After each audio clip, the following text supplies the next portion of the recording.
Assalamualaikum warahmatullahi wabarakatuh. Perkenalkan, nama saya Albi Khairul Munawar. Saya dari program studi Hukum Ekonomi Syariah kelas A semester 2. Di sini saya ingin memenuhi tugas ujian tengah semester mata kuliah Kapital Selekta Ayat-Ayat Ekonomi dengan nama dosen pengapu yaitu Bapak Kawakib MH. Di sini saya ingin mempresentasikan beberapa ayat yang terkait tentang ayat-ayat ekonomi. Mungkin langsung saja. Yang pertama di sini saya akan mempresentasikan makalah kelompok 1 yaitu atas nama Haidir Ali dan Afrida Rianti dengan tema ayat-ayat harta. Nah, di sini ada beberapa ayat yang terkait tentang harta. Yang pertama itu Quran surah An-Nisa ayat 9 yang artinya, dan hendaklah takut kepada Allah orang-orang yang sekiranya mereka meninggalkan keturunan yang lemah di belakang mereka, yang mereka khawatir terhadap kesejahteraannya. Oleh sebab itu hendaklah mereka bertakwa kepada Allah dan hendaklah mereka berbicara dengan tutur kata yang benar. Jadi ayat ini memberi anjuran untuk memperhatikan nasib anak-anak mereka apabila menjadi yatim, dan hendaklah takut kepada Allah orang-orang yang sekiranya mereka meninggalkan keturunan di kemudian hari, anak-anak yang lemah dalam keadaan yatim yang belum mampu mandiri di belakang mereka, yang mereka khawatir terhadap kesejahteraannya lantaran mereka tidak terurus, lemah, dan hidupnya dalam kemiskinan. Nah, di sini berarti terkait tentang pentingnya harta yang kita kumpulkan sebagai orang tua. Nah, jadi dalam mensejahterakan anak juga kita harus berpikir bahwa ketika kita sudah tiada dan anak-anak itu dalam keadaan yatim yang belum mampu mandiri di belakang mereka, takut terhadap kesejahteraannya, maka di sini kita dianjurkan untuk memperbanyak harta tetapi dengan bertakwa tetap terhadap Allah. Artinya ketika kita memang sudah tiada dan anak-anak menjadi yatim, dengan harta kita lah kesejahteraan mereka bisa terpenuhi gitu. Artinya dalam kita meninggalkan mereka itu tidak hanya meninggalkan kesedihan, tetapi kita mampu untuk memberikan kesejahteraan terhadap mereka dengan harta-harta yang telah kita kumpulkan dan kita cari. Itu yang kedua, yaitu Quran surah An-Anfal ayat 48 yang artinya, dan ketahuilah bahwa hartamu dan anak-anakmu itu hanyalah sebagai cobaan dan sesungguhnya di sisi Allah ada pahala yang besar. Nah, jadi dalam Quran surah An-Anfal ayat 48 itu dijelaskan, artinya itu janganlah berlebihan dalam mencintai harta dan anak-anak, yaitu melebihi cinta kepada Allah. Cinta harta dan anak yang berlebihan membuat seorang enggan memenuhi panggilan Allah dan Rasul-Nya karena takut atau kikir. Sebab panggilan tersebut menurut tanggung jawab dan pengorbanan, dan ketahuilah sesungguhnya di sisi Allah ada pahala yang besar, jauh lebih besar daripada harta dunia dan anak keturunan. Nah, Allah memperingatkan juga kepada kaum muslimin agar mereka mengetahui bahwa harta dan anak-anak mereka itu adalah hanya sebagai cobaan. Maksudnya bahwa Allah menganugerahkan harta benda dan anak-anak kepada kaum muslimin itu hanya sebagai ujian bagi mereka, apakah harta dan anak-anak banyak itu menambah ketakwaan mereka kepada Allah dan mensyukuri nikmatnya serta melaksanakan hak dan kewajiban seperti yang telah ditentukan Allah Subhanahu wa taala. Dan apabila seorang muslimin diberi harta kekayaan oleh Allah, lalu kemudian ia bersyukur atas kekayaan itu dengan membelanjakan menurut ketentuan-ketentuan Allah, berarti memenuhi kewajiban-kewajiban yang telah ditentukan Allah terhadap mereka. Tetapi apabila dengan kekayaan yang mereka peroleh kemudian mereka bertambah tamak dan berusaha menambah kekayaan dengan jalan yang tidak halal serta enggan menafkahkan hartanya, berarti orang yang demikian itu adalah orang yang mengingkari nikmat Allah. Baik. Kemudian kita lanjut ke ayat ketiga, yaitu Quran surah Al-Imran ayat 14 yang artinya, dijadikan terasa indah dalam pandangan manusia cinta terhadap apa yang diingatkan berupa perempuan-perempuan, anak-anak, harta benda yang bertumpuk dan bentuk emas dan perak, kuda pilihan, hewan ternak dan sawah ladang. Itulah kesenangan hidup di dunia dan di sisi Allah tempat kembali yang baik. Jadi ayat ini menyebutkan tentang sebuah keindahan yang Allah anugerahkan kepada kita, dan menjadikan yang paling puncak di keindahan-keindahan itu adalah wanita. Allah memulai dengannya karena banyak kecenderungan jiwa laki-laki kepadanya, dan karena wanita adalah jerat-jerat setan dan fitrah atau ujian bagi kalangan laki-laki. Dan Rasulullah SAW, ayat ini juga menjelaskan keburukan atau bahaya yang dapat ditimbulkan dari mencintai yang berlebihan. Ayat ini pertama menyebut kaum wanita sebagai kesenangan sementara, karena disebut oleh Ibnu Katsir, fitnah yang ditimbulkan wanita itu sangat kuat. Sebaliknya, jika keberadaan wanita ditunjukkan untuk dihormati dan melahirkan keturunan, maka menjadi suatu perkara yang disunahkan. Kesenangan kedua dalam surah ini adalah anak. Ibnu Katsir berpendapat ada kalanya rasa cinta berlebihan pada anak justru didorong oleh perasaan bangga diri perasaan bangga diri tersebut, bahkan disandingkan dengan berbangga diri kepada perhiasan yang dimiliki. Lalu meski demikian, bila rasa cinta berlebihan pada anak justru karena dorongan untuk memperbanyak keturunan yang menyembah kepada Allah Subhanahu wa taala dan umat Nabi Muhammad SAW, maka hal tersebut menjadi perkara yang terpuji. Rasa cinta berlebihan pada harta benda. Hal ini dapat didorong dari adanya rasa takabur dan sombong dalam diri seseorang. Cinta juga kepada harta ada kalanya karena terdorong oleh faktor menyombongkan diri dan berbangga-banggaan, takabur terhadap orang-orang lemah dan sombong terhadap orang-orang miskin. Dari Ibnu Katsir. Jadi di sini dikatakan bahwa wanita terus anak-anak itu hanya sebagai ujian, dan pada akhirnya tergantung kita pribadi apakah anak dan wanita itu akan mendorong kita lebih baik ataukah mendorong kita untuk menyombongkan diri dan berbangga-bangga dan takabur serta mengingkari apa yang telah Allah berikan nikmat kepada kita.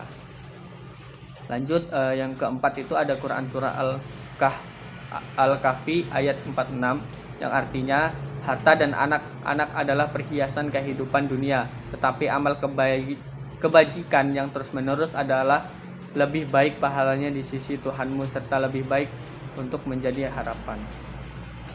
Nah, jadi yang telah saya jelaskan juga di atas bahwa harta dan anak-anak adalah perhiasan kehidupan dunia, baik dan indah sifat serta bermanfaat bagi manusia, tetapi juga dapat memperdaya dan tidak kekal. Tetapi amalan-amalan yang kekal lagi soleh yang dilakukan karena Allah dan sesuai tuntunan agama adalah lebih baik pahalanya di sisi Tuhan, serta lebih baik yang menjadi harapan yang dapat membawa kepada kebahagiaan yang kekal sampai akhirat nanti. Nah, dalam urutan ayat ini harta didahulukan dari anak, padahal anak lebih dekat ke hati manusia, karena harta sebagai perhiasan lebih sempurna daripada anak. Harta dapat menolong orang tua dan anak setiap waktu. Dengan harta itu pula kelangsungan hidup keturunan dapat terjamin. Kebutuhan manusia terhadap harta lebih besar daripada kebutuhan terhadap anak, tetapi tidak sebaliknya. Kemudian Allah Subhanahu wa taala menjelaskan yang patut dibanggakan hanyalah amal kebajikan yang buahnya dirasakan oleh manusia sepanjang zaman sampai akhirat, seperti amal ibadah yaitu sholat, puasa, zakat, jihad di jalan Allah, serta amal ibadah sosial seperti membangun sekolah, rumah anak yatim, rumah orang-orang jompo, dan lain sebagainya. Amal kebajikan ini lebih baik pahalanya di sisi Allah Subhanahu wa taala daripada harta dan anak-anak yang jauh dari petunjuk Allah Subhanahu wa taala, dan tentu menjadi pembela dan pemberi syafaat bagi orang yang memilikinya di hari akhir, karena harta dan anak tidak lagi bermanfaat. Nah, mungkin kesimpulan dari ayat-ayat terkait tentang harta di sini, harta itu dijelaskan itu adalah sebagai ujian bagi umat manusia, di mana itu harta bisa mendekatkan diri kepada Allah dan sebaliknya juga bisa menjerumuskan kita kepada kemaksiatan yang dilarang oleh Allah. Jadi kita sebagai manusia itu harus bisa memperlakukan harta yang kita dapatkan itu untuk mendekatkan diri lebih baik lagi kepada Allah Subhanahu wa taala.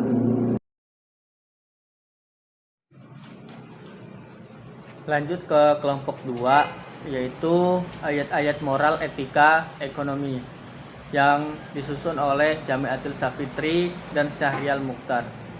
Nah, di sini juga ada beberapa ayat terkait tentang moral, etika, ekonomi. Yang pertama itu ada Quran surah Al-Isra ayat 26 sampai 29 yang artinya, dan berikanlah kepada keluarga-keluarga yang dekat akan haknya, kepada orang miskin dan orang yang dalam perjalanan, dan janganlah kamu menghambur-hamburkan hartamu secara boros. Sesungguhnya pemboros-pemboros itu adalah saudara setan yang ingkar kepada Tuhannya. Jika kamu berpaling dari mereka untuk memperoleh rahmat dari Tuhanmu yang kamu harapkan, maka katakan kepada mereka ucapan yang pantas. Artinya, dan jangan kamu jadikan tanganmu terbelenggu pada lehermu, dan janganlah kamu terlalu mengulurkannya, karena itu kamu menjadi tercela dan menyesal. Nah, jadi dalam Quran surah Al-Isra ayat 26, yang pertama itu berikanlah kepada keluarga-keluargamu yang dekat akan haknya. Nah, di sini yang pertama kita bantu dalam ekonomi itu diwajibkan dulu kita harus membantu keluarga dekat kita sebelum membantu keluarga atau orang lain gitu. Jadi dalam melihat situasi kita juga mensejahterakan dulu terhadap keluarga kita, baru kita boleh memberi orang-orang lain dengan harta kita. Yang kedua itu untuk memberikan harta kepada orang miskin dan orang-orang yang dalam perjalanan. Jadi ketika kita tadi telah selesai dalam memberikan hak-hak keluarga, kita baru bisa memberikan hak harta kita itu kepada orang miskin dan orang dalam perjalanan. Dan jangan kamu menghambur-hamburkan hartamu secara boros. Nah, jadi ketika kita dalam ayat 26 ini harus memberikan hak-hak dulu kepada keluarga, terus kepada orang miskin dan orang dalam perjalanan, dan di situ dalam ketentuannya juga jangan menghambur-hamburkan hartamu secara boros. Nah, dilanjut ke surah ke-27-nya dijelaskan sesungguhnya pemboros-pemboros itu adalah saudara-saudara setan, dan setan itu adalah sangat ingkar kepada Tuhannya. Jadi dalam menggunakan harta kita itu tidak boleh berperilaku secara boros. Sesungguhnya pemboros-pemboros itu adalah saudara-saudara setan. Saudara setan itu adalah sangat ingkar kepada Tuhannya. Jadi ketika kita melakukan kegiatan yang boros, berlaku boros, nah itu kita akan disandingkan dengan disamakan sebagai saudara-saudara setan gitu. Di ayat 27 dan 28 itu 27 sampai 29 itu juga dijelaskan, jika kamu berpaling dari mereka untuk memperoleh rahmat dari Tuhanmu yang kamu harapkan, maka katakan kepada mereka ucapan yang pantas. Jika kita mendapatkan rahmat untuk memberikan harta kepada orang-orang terdekat kita atau orang-orang miskin dalam perjalanan, juga kita dalam etikanya tidak boleh memberikan dengan cara yang lantang, dengan cara yang tidak baik, dengan cara menyakiti hati mereka. Dan di sini juga dijelaskan dengan ucapan yang pantas, yang halus dalam memberikan harta kita kepada orang lain. Juga dijelaskan, dan jangan kamu jadikan tanganmu terbelenggu pada lehermu, dan janganlah kamu terlalu mengulurkan, karena itu kamu menjadi tercela dan menyesal. Artinya di sini jangan buat tanganmu terbelenggu, artinya kamu menjadi pelit, dan lehermu jangan kamu terlalu mengulurkan, karena itu kamu menjadi tercela dan menyesal. Nah, jadi dalam etika ayat Quran surah Al-Isra ayat 26 sampai 29 itu dianjurkan kita memberi hak-hak harta kita kepada orang lain, dan jangan berperilaku boros, serta jangan buat tanganmu terbelenggu, karena kita itu sebagai manusia yang telah diberikan rezeki, ada hak-hak harta kita yang harus kita berikan kepada orang lain, dan hak itu harus kita berikan kepada orang lain, karena takutnya ketika kita memakan hak orang lain juga itu akan menjadi suatu keburukan bagi kita sendiri gitu. Yang kedua itu juga ada Quran surat Al-Isra ayat 34 sampai 35 yang artinya, janganlah kamu mendekati harta anak yatim kecuali dengan cara yang lebih baik, bermanfaat sampai ia dewasa, dan penuhilah janji, sesungguhnya janji pasti diminta pertanggungjawabannya. Dan sempurnakanlah takaran apabila kamu menakar, dan timbanglah dengan neraca yang benar, itulah yang lebih utama. Dan sempurnakanlah takaran apabila kamu menakar, dan timbanglah dengan neraca yang benar, itulah yang paling lebih utama bagimu, dan lebih baik akibatnya bagimu, dan lebih baik akibatnya. Nah, jadi dalam surat Quran surah Al-Isra ayat 34 itu, jangan kamu mendekati harta anak yatim. Nah, di sini jangan kamu mendekati saja sudah dilarang untuk mendekati harta anak yatim, kecuali dengan cara yang lebih baik. Jadi artinya ketika kita mengelola harta anak yatim, ketika kita dititipkan harta anak yatim itu, kita dianjurkan untuk mengelola dengan cara yang baik, dan penuhilah janji misalkan orang tua memberikan wasiat terhadap kita untuk menjaga harta anak yatim ini sampai mereka dewasa. Jadi ketika mereka belum dewasa, kita yang mengelolakan harta mereka, dan kita tidak boleh mengambil harta mereka sedikit pun, dan kita dianjurkan di sini untuk mengelolanya dengan baik. Nah, ketika mereka sudah beranjak dewasa, penuhilah, berikanlah kepada mereka ketika mereka sudah mampu mengatur keuangan terkait harta yang telah dititipkan kepada kita. Di ayat 35-nya juga dijelaskan, sempurnakanlah takaran apabila kamu menakar, dan timbanganlah dengan neraca yang benar, karena itu yang lebih utama. Nah, jadi ini dalam etika ekonomi terkait perdagangan, kita di sini dilarang untuk berperilaku curang dengan menakar dengan semaunya.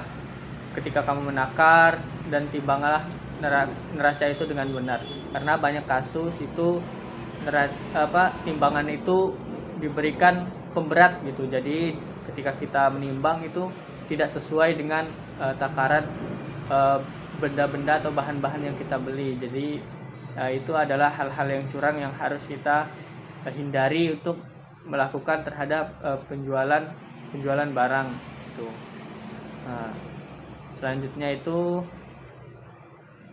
Quran surah At-Taubah ayat 34 sampai 35 yang artinya, hai orang yang beriman, sesungguhnya sebagian besar dari orang-orang alim Yahudi dan rahib-rahib Nasrani benar-benar memakan harta orang dengan jalan batil, dan mereka menghalang-halangi manusia dari jalan Allah.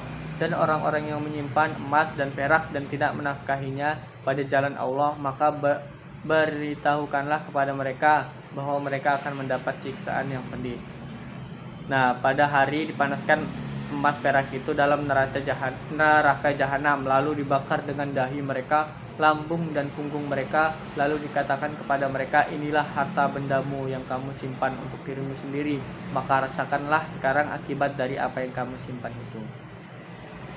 Jadi di sini Quran At-Taubah ayat 34-35 ini memberikan ancaman bagi orang-orang alim Yahudi dan Nasrani yang benar-benar memakan harta orang dengan secara batil. Di situ juga dijelaskan ketika mereka menyimpan harta mereka sendiri dan memakan harta orang-orang lain secara batil, pada hari itu dipanaskanlah perak-perak yang mereka simpan dalam neraka jahanam, lalu dibakar dengan dahi mereka, lambung dan punggung mereka, lalu dikatakan kepada mereka, inilah harta bendamu yang kamu simpan untuk dirimu sendiri, maka rasakanlah sekarang akibat dari apa yang kamu simpan itu.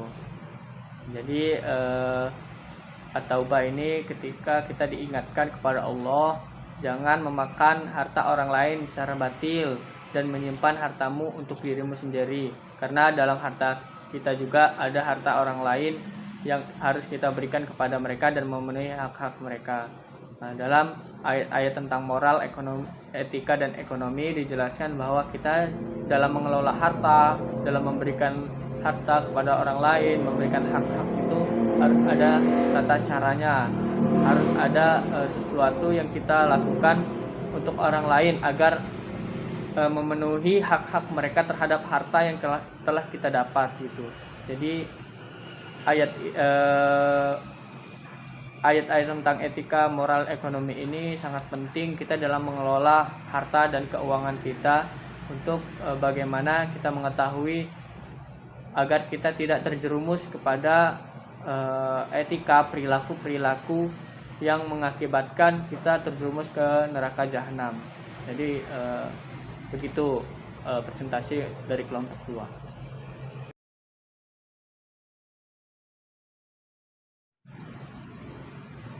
Yang ketiga itu ada makalah dari kelompok 3, yaitu dari Ferdi Hasan Haswin dan Denny Wantono dengan tema etika dan moral dalam ayat-ayat hukum ekonomi. Jadi ada beberapa ayat ruang lingkup etika dan moral dalam ayat ekonomi. Yang pertama itu yaitu Quran surah Al-Maidah ayat 90 sampai 91, yaitu terkait tentang spekulasi atau maisir. Yang artinya yaitu, wahai orang-orang yang beriman, sesungguhnya minuman keras, berjudi, berkurban untuk berhala, dan mengundi nasib dengan anak panah adalah perbuatan keji dan termasuk perbuatan setan. Maka jauhilah perbuatan-perbuatan itu agar kamu beruntung. Dengan minuman keras dan judi itu, setan hanya bermaksud menimbulkan permusuhan dan kebencian di antara kamu dan menghalang-halangi kamu dari mengingat Allah dan melaksanakan sholat. Maka tidaklah kamu mau berhenti. Nah, jadi ayat 90 surah Al-Maidah menjelaskan bahwa khamar, berjudi, berkorban untuk berhala-berhala, mengundi nasib dengan anak panah termasuk perbuatan setan yang rijais, yakni sesuatu yang kotor dan buruk yang tidak patut dilakukan oleh manusia yang beriman kepada Allah, yang oleh karenanya Allah menyuruh manusia untuk menjauhilah agar mendapat keberuntungan baik di dunia maupun di akhirat. Imam Bukhari ketika menjelaskan perurutan larangan-larangan itu mengemukakan bahwa karena minuman keras, khamar merupakan salah satu cara yang paling banyak menghilangkan harta, maka disusulnya larangan meminum khamar dengan perjudian, karena perjudian merupakan salah satu cara untuk membinasakan harta. Maka pembinasaan harta disusul untuk larangan pengagungan terhadap berhala yang merupakan pembinasaan agama. Begitu pula dengan penggunaan pengagungan berhala, karena itu merupakan syirik yang nyata, mempersekutukan Allah. Jika berhala itu disembah dan merupakan syirik tersembunyi bila dilakukan penyembelihan atas nama, meskipun tidak disembah, maka dirangkailah larangan pengagungan terhadap berhala itu dengan salah satu bentuk syirik tersembunyi, yaitu mengundi nasib dengan anak panah. Dan setelah semua itu dikemukakan, semuanya dihimpun beserta alasannya, yaitu bahwa semua itu adalah rijis, perbuatan keji. Nah, dalam ruang lingkup etika dan moral dalam ekonomi, dalam Quran surah Al-Maidah kita terfokus dulu terhadap spekulasi atau maisir, yaitu terkait dengan perbuatan mengundi nasib dengan anak panah. Nah, itu diharamkanlah seperti berjudi di situ. Nah, jadi berjudi ini sangat memboroskan harta yang tidak dapat kita kontrol gitu ketika kita sudah terjerumus ke dalamnya. Karena dalam berjudi ini juga termasuk contoh di mana kita menggunakan harta dengan tidak baik dan dapat merugikan terhadap kita pribadi dan keluarga kita ketika kita telah terjerumus ke dalam berjudi. Yang B itu ada goror dalam Quran surah An-Nisa ayat 29, yang artinya, wahai orang-orang yang beriman, janganlah kamu saling memakan harta sesamamu dengan jalan yang batil tidak benar, kecuali dalam perdagangan yang berlaku atas dasar suka sama suka di antara kamu, dan janganlah kamu membunuh dirimu. Sungguh Allah Maha Penyayang kepadamu. Nah, ayat di atas menjelaskan larangan Allah Subhanahu wa taala mengkonsumsi harta dengan cara-cara batil. Karena kata batil oleh Al-Syukani dalam kitab Fat Al-Qadir diterjemahkan ma'laisa bihakin, segala apa yang tidak benar. Bentuk batil ini sangat banyak dalam konteks ayat di atas. Sesuatu disebut batil dalam jual beli ketika dilarang oleh syara'. Adapun perdagangan yang batil jika di dalamnya terdapat unsur maghrib yang merupakan singkatan dari maisir atau judi, gharar atau penipuan, riba dan batil itu sendiri. Nah, lebih luas dari itu, perbuatan yang melanggar nas-nas syari juga dipandang sebagai batil seperti mencuri, merampok, korupsi dan sebagainya. Imam An-Nasai dalam karyanya Tafsir An-Nasafi menyebut maksud dari larangan makan harta sesama dengan cara batil adalah segala sesuatu yang tidak diperbolehkan syariat, seperti pencurian, khianat, perampasan, atau segala bentuk akad yang mengandung riba, kecuali dengan perdagangan yang dilakukan atas dasar suka sama suka atau saling rela. Di lain sisi juga Al-Quran menawarkan cara lain untuk memperoleh atau mendapatkan harta yang benar, yaitu lewat perdagangan. Tijarah, perdagangan yang dimaksud bukan sekadar menjual dan membeli barang tertentu tanpa memperdulikan kondisi pemberi. Lebih dari itu, perdagangan yang dilakukan harus memenuhi prinsip-prinsip suka sama suka.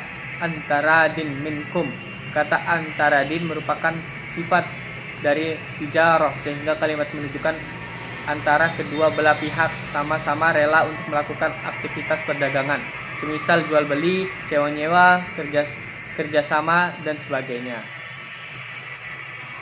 Nah, dalam fikih ukuran suka sama suka adalah terlaksananya ijab dan qabul. Artinya ijab adalah sebuah pernyataan kesediaan dari pemilik barang atau jasa untuk melepas atau memindahkan kepemilikannya kepada orang lain, sedangkan qabul adalah pernyataan kesediaan menerima barang atau jasa dari orang lain. Ketika ijab dan qabul dinyatakan di dalam satu majelis, maka kedua belah pihak sama-sama ridho, suka. Oleh sebab itu, segala bentuk perdagangan yang dilakukan atas dasar suka sama suka diperbolehkan atau dihalalkan. Nah, itu terkait tentang gharar. Yang selanjutnya itu yang ketiga yaitu riba, larangan riba, yaitu dalam Quran surah Al-Baqarah ayat 275 dan Quran surah Ali Imran ayat 130 sampai 132. Nah, artinya dalam Quran surah Al-Baqarah, orang yang memakan riba tidak dapat berdiri melainkan seperti berdirinya orang-orang kemasukan setan karena gila. Yang demikian itu karena mereka berkata bahwa jual beli sama dengan riba, padahal Allah telah menghalalkan jual beli dan mengharamkan riba. Barang siapa mendapat peringatan dari Tuhannya lalu dia berhenti, maka apa yang telah diperoleh dahulu menjadi miliknya dan urusannya terserah kepada Allah. Barang siapa mengulangi, maka mereka itu penghuni neraka, mereka kekal di dalamnya. Dalam Islam menetapkan aktivitas perdagangan dalam posisi yang amat strategis di tengah kegiatan manusia mencari rezeki dan penghidupan. Oleh karena itu sangat penting adanya etika dalam perdagangan tersebut. Etika yang ditetapkan dalam kegiatan bisnis tentunya akan selaras dengan prinsip moralitas. Kunci etis dalam moral bisnis sesungguhnya terletak pada pelakunya, yaitu sebabnya misi diutusnya Rasulullah ke dunia adalah untuk memperbaiki dan menyempurnakan akhlak manusia. Seorang pengusaha muslim berkewajiban untuk memegang teguh etika dan moral bisnis Islam yang mencakup husnul khuluq. Pada derajat ini Allah akan melapangkan hatinya dan akan membukakan pintu rezeki, di mana pintu rezeki akan terbuka dengan baik mulia tersebut. Akhlak yang baik adalah modal dasar untuk melahirkan praktik bisnis etis dan moral. Lalu ada juga Quran surah Al-Imran ayat 130 sampai 132 yang artinya, wahai orang yang beriman, janganlah kamu makan riba dengan berlipat ganda dan bertakwalah kepada Allah agar kamu beruntung, dan peliharalah kepadamu dari api neraka yang disediakan bagi orang kafir, dan taatilah kepada Allah dan Rasul Muhammad agar kamu diberi rahmat. Ayat ini adalah ayat pertama diturunkan tentang haramnya riba. Ayat-ayat mengenai riba dalam surah Al-Baqarah yang tadi saya jelaskan, ayat 275. Riba dalam ayat ini adalah riba nasi'ah, yang disebut juga riba jahiliyah, yang bisa dilakukan orang pada masa itu. Bahwa yang dimaksud Allah dalam ayat ini adalah, hai orang-orang yang beriman kepada Allah dan Rasulnya, jangan kamu memakan riba berlipat ganda sebagaimana kamu lakukan pada masa jahiliyah sesudah kamu masuk Islam, padahal kamu telah diberi petunjuknya. Pada masa itu, bila seseorang meminjam uang kepadanya, disepakati waktu peminjaman, maka orang yang punya uang menuntut uang itu dilunasi menurut waktu yang dijanjikan.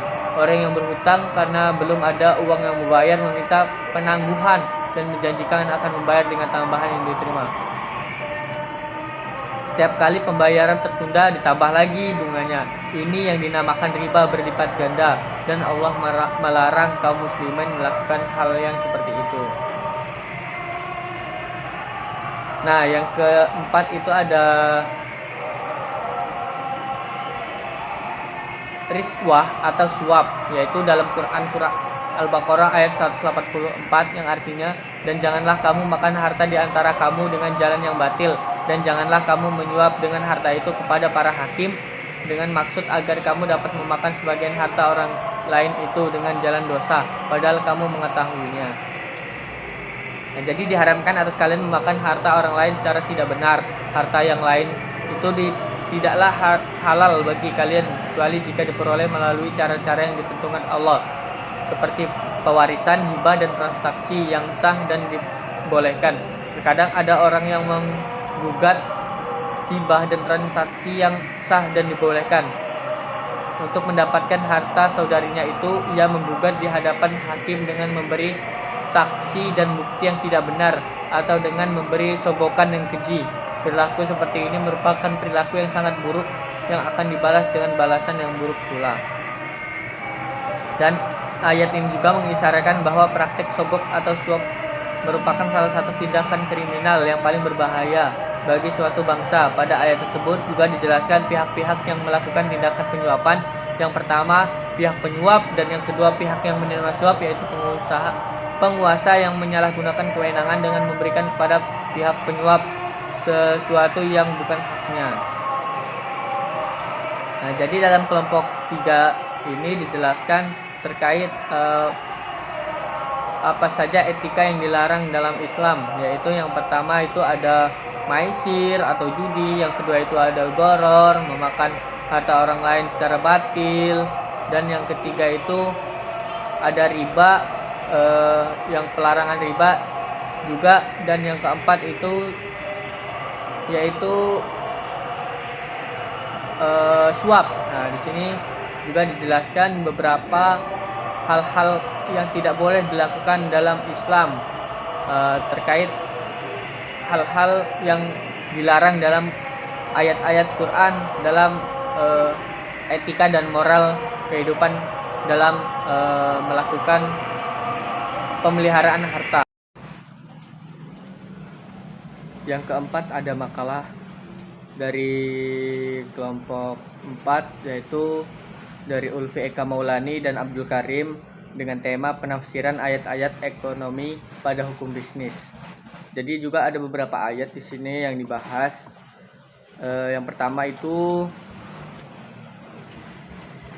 Quran surah Al-Baqarah ayat 198, yang artinya tidak ada dosa bagimu untuk mencari karunia rezeki hasil perniagaan dari Tuhanmu.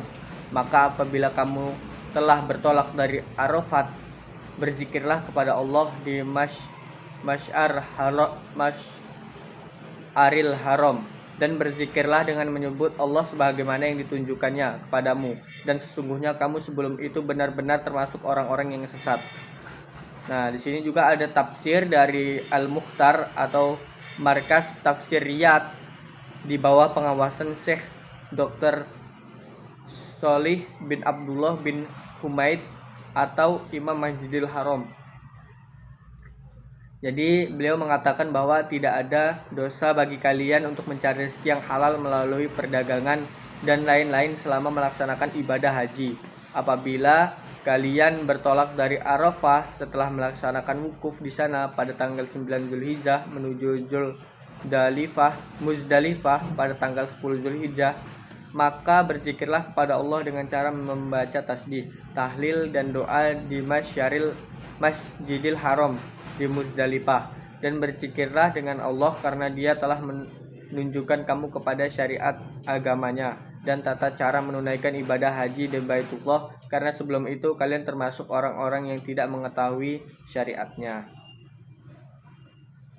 Nah, jadi di sini dijelaskan bahwa tidak ada larangan untuk kita berniaga ketika kita melaksanakan haji.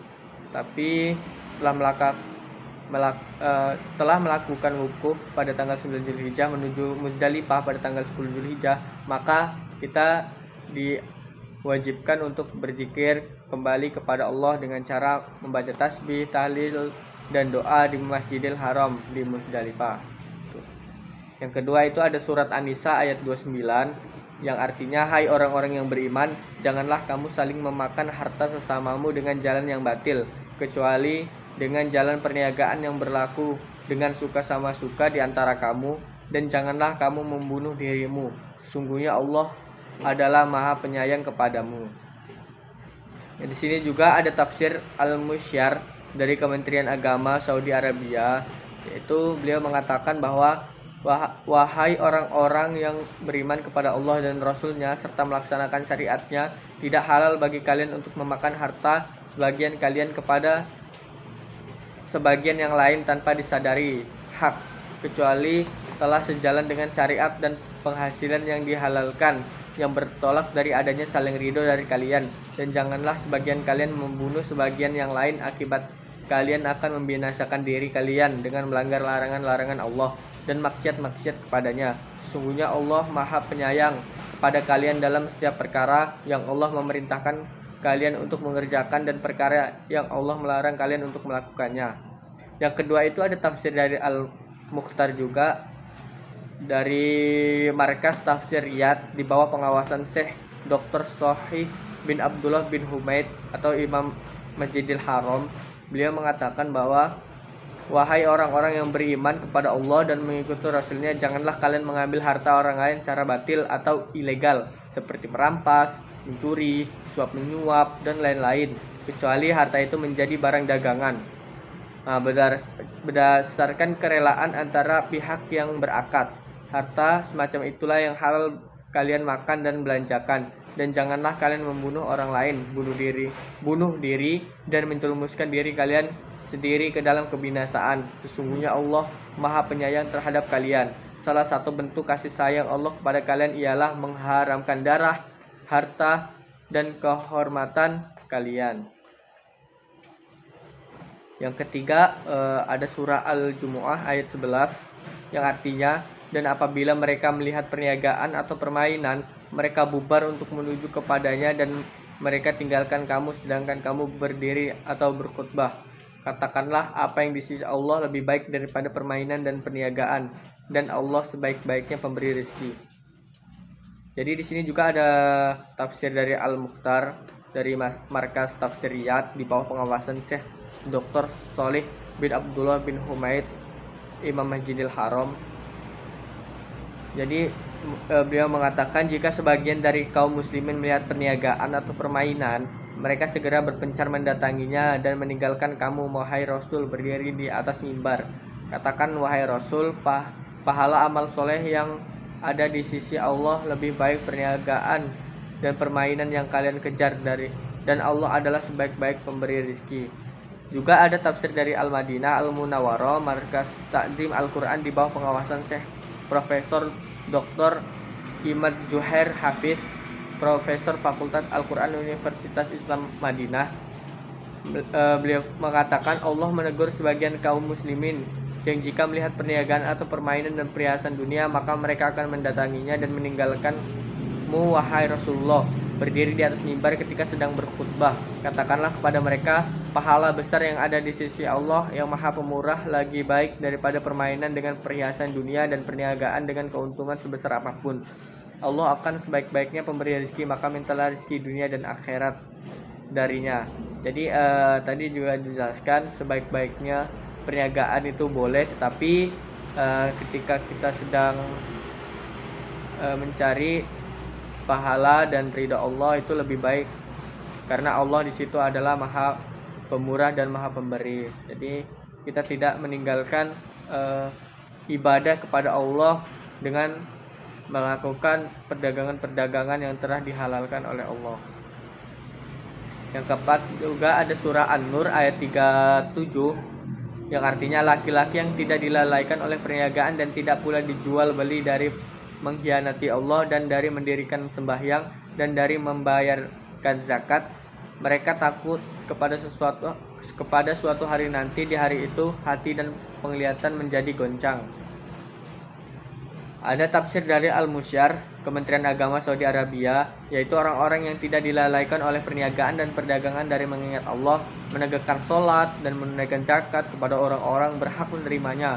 Mereka takut kepada hari kiamat yang hatinya akan tergoncang antara harapan untuk selamat dan takut dari kebinasaan, dan pandangan-pandangan berbolak-balik pada hari itu untuk melihat di mana tempat kembali mereka. Selain itu juga ada tafsir dari Al-Mukhtar, markas tafsir Riyadh di bawah pengawasan Syekh Dr. Sholeh bin Abdullah bin Humaid, Imam Masjidil Haram. Mereka mendirikan sholat di masjid itu adalah laki-laki yang tidak dilalaikan oleh perniagaan dan mengingat Allah, mendirikan sholat karena sempurna dan dari sembahyang zakat. Mereka takut akan hari kiamat, dari saat hati menjadi goncang akan mengharapkan keselamatan dari azab dan rasa takut terhadap azab tersebut, serta penglihatan juga menjadi goncang senantiasa memandang ke arah mereka digiring. Jadi memang dikatakan Allah bahwa jual beli itu halal, dianjurkan dari Allah, tetapi lebih baik tidak melalaikan juga untuk beribadah kepada Allah, yaitu untuk sembahyang, untuk zakat dan lain sebagainya. Dan jangan lupa untuk mengingat bahwa nanti kelak ada hari pembalasan, yaitu hari kiamat, untuk mengingatkan kita agar lebih mendekatkan diri kepada Allah, tetapi juga di sisi lain kita tetap masih bisa untuk berniaga dan berdagang dengan cara yang halal. Baik, yang kelima ada makalah dari kelompok 5, yaitu atas nama Albi Khairul Munawar dan Azrahra Nafisa Inaya. Jadi di sini tema makalahnya adalah ayat-ayat dasar perekonomian yang rahmatan lil alamin. Nah, di sini juga ada beberapa ayat yang menjelaskan tentang dasar perekonomian yang rahmatan lil alamin. Yang pertama itu Quran surah An-Nisa ayat 59 yang artinya, hai orang-orang yang beriman, taatilah Allah dan taatilah Rasulnya dan ulil amri di antara kamu. Kemudian jika kamu berlainan terhadap tentang sesuatu, maka kembalikanlah ia kepada Al-Quran dan Rasul atau Sunnah. Jika kamu benar-benar beriman kepada Allah dan hari kemudian, yang demikian itu lebih utama bagimu dan lebih baik akibatnya. Jadi di sini dalam perekonomian yang rahmatan lil alamin itu kita tidak boleh terlepas dari Al-Quran dan Sunnahnya, yaitu dari taatilah Allah dan Rasulnya. Kemudian dalam perekonomian juga di situ kita dianjurkan juga kita harus patuh terhadap ulil amri atau pemimpin kita. Ketika zaman sekarang seperti mereka mengeluarkan kebijakan tentang perekonomian, jika itu lebih baik maka kita harus mengikutinya. Ketika memang itu membawa maksiat, kita dianjurkan tidak mengikutinya. Jadi korelasi dari ayat tersebut dengan perekonomian, kita dalam perekonomian juga tidak lepas harus dengan Al-Quran dan As-Sunnah serta perintah dari ulil amri. Yang kedua itu ada Al-Baqarah ayat 188 dan artinya, janganlah sebagian kamu memakan harta sebagian yang lain di antara kamu dengan cara yang batil, dan janganlah kamu membawa urusan harta itu kepada hakim supaya kamu dapat memakan sebagian daripada harta benda orang lain dengan jalan berbuat dosa padahal kamu mengetahuinya. Di sini ada tafsir ringkas Kementerian Agama Republik Indonesia dari surah Al-Baqarah ayat 188, dan janganlah kamu makan harta di antara kamu dengan cara yang batil seperti dengan cara korupsi, menipu, ataupun merampok. Dan janganlah pula kamu menyuap dengan harta itu kepada para hakim untuk bisa melegalkan perbuatan jahat kamu dengan maksud agar kamu dapat memakan, menggunakan, memiliki, menguasai sebagai harta orang lain itu dengan jalan dosa karena melanggar ketentuan Allah. Padahal kamu mengetahui bahwa perbuatan itu diharamkan Allah. Setelah pada ayat-ayat sebelumnya menerangkan masalah-masalah tentang puasa dan bulan Ramadan dan hukum-hukum yang berkaitan dengan puasa, maka ayat ini menerangkan waktu yang diperlukan oleh umat manusia dalam melaksanakan ibadahnya. Jika mereka yakin pada sahabatmu bertanya kepada wahai Muhammad tentang bulan sabit, katakan kepada mereka fenomena perubahan bulan itu adalah sebagai petunjuk waktu bagi manusia untuk mengetahui waktu yang telah ditentukan Allah seperti waktu sholat, puasa, untuk melakukan ibadah haji. Nah, jadi di sini jika kita kaitkan ke dalam perekonomian, di sini kita dilarang untuk memakan harta dengan cara yang batil. Dengan cara yang batil itu seperti apa? Yaitu seperti berkorupsi, menipu, ataupun merampok. Dan janganlah pula kamu menyuap dengan harta itu kepada hakim untuk bisa melegalkan perbuatan jahat kamu dengan maksud agar kamu dapat memakannya. Tuh. Yang ketiga itu ada surah Al-Maidah ayat 3. Artinya diharamkan bagimu memakan bangkai, darah, daging babi, daging hewan yang disembelih atas nama selain Allah, yang tercekik, yang dipukul, yang jatuh, yang ditanduk, dan diterkam binatang buas kecuali yang sempat kamu menyembelihnya, dan diharamkan bagimu untuk disembelih untuk berhala, dan diharamkan juga mengundi nasib dengan anak panah. Mengundi nasib dengan anak panah itu adalah kefasikan. Pada hari itu orang-orang kafir telah putus asa untuk mengalahkan agamamu.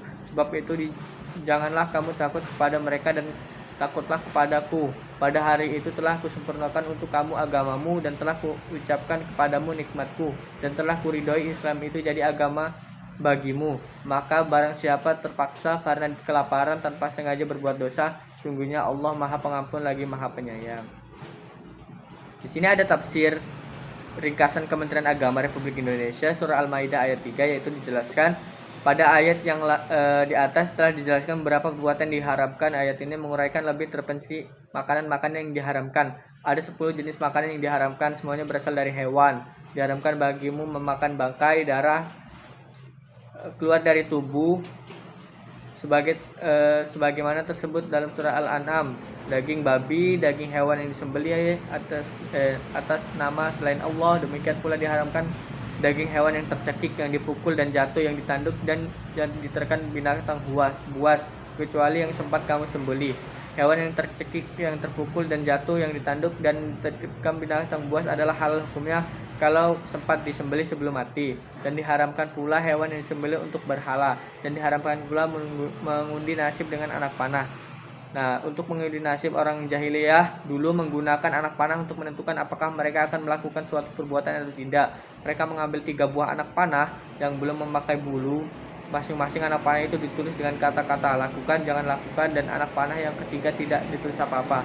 Semua anak panah itu diletakkan dalam sebuah tempat dan disimpan dalam Ka'bah. Bila mereka hendak melakukan suatu perbuatan, mereka meminta agar juru kunci Ka'bah mengambil salah satu dari 3 anak panah tersebut. Mereka melakukan perbuatan atau tidak melakukan perbuatan sesuai dengan bunyi kalimat yang tertulis anak panah yang diambilnya. Jadi diharamkan juga mengundi nasib gitu, atau kita berpasrah terhadap anak panah tadi yang telah dicontohkan. Nah, apa keterkaitan ayat surah Al-Maidah ayat 3 ini? Tadi kita dalam temanya yaitu perekonomian yang rahmatan lil alamin atau rahmat bagi seluruh alam. Jadi di sini ketika kita ingin memberikan rahmat bagi seluruh alam itu ada batasan-batasannya yang harus kita jaga, yaitu dengan tidak memakai bangkai, darah, daging babi, untuk juga hewan yang tercekik, hewan yang terpukul, yang jatuh, yang ditanduk, diterkam binatang buas, dan yang lain sebagainya. Karena di sisi lain dalam ketika kita mengkonsumsi misalkan seperti bangkai, darah, daging babi, itu banyak kemudaratannya dan banyak keburukannya jika kita tetap mengkonsumsinya. Jadi perekonomian rahmatan lil alamin, di situ membuktikan bahwa perekonomian itu bukan hanya menguntungkan saja seperti jual beli, tetapi ada sesuatu yang dia larang dan diharamkan oleh Allah agar menjaga diri kita dan orang lain tetap menjaga kesehatan kita, untuk melarang makanan-makanan memang yang membawa kemudaratan bagi tubuh dan badan kita. Sekian presentasi dari saya, mungkin hanya itu saja yang saya dapat berikan dan saya dapat presentasikan. Saya meminta maaf kepada kawan-kawan dan dosen pengampu jika ada kesalahan saya dalam membacakan dan mempresentasikan makalah. Sini juga saya berterima kasih kepada dosen pengampu yang telah memberikan tugas kepada saya untuk memenuhi tugas ujian tengah semester. Dan saya mengucapkan terima kasih kembali kepada kawan-kawan dan dosen pengampu. Kurang lebihnya, wassalamualaikum warahmatullahi wabarakatuh.